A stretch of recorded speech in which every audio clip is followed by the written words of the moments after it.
How to change the default language in Brave browser. Here's how to do it. Open Brave browser on your computer. Click the three horizontal lines in the top right corner. Select Settings from the menu. In the left sidebar, click Languages. Under Preferred Languages, click Add Languages. Search for the language you want to use. Check the box next to your preferred language.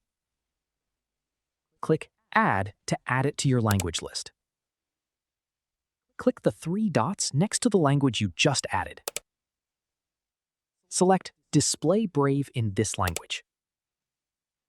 Click Relaunch next to the language to restart Brave. Brave will reopen, and the browser interface will now use your selected language. If you want to switch back, return to Languages and select your previous language. And that's it.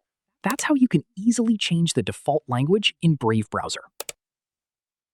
If this tutorial helped you, don't forget to like this video, subscribe for more helpful tutorials, and I'll see you in the next one.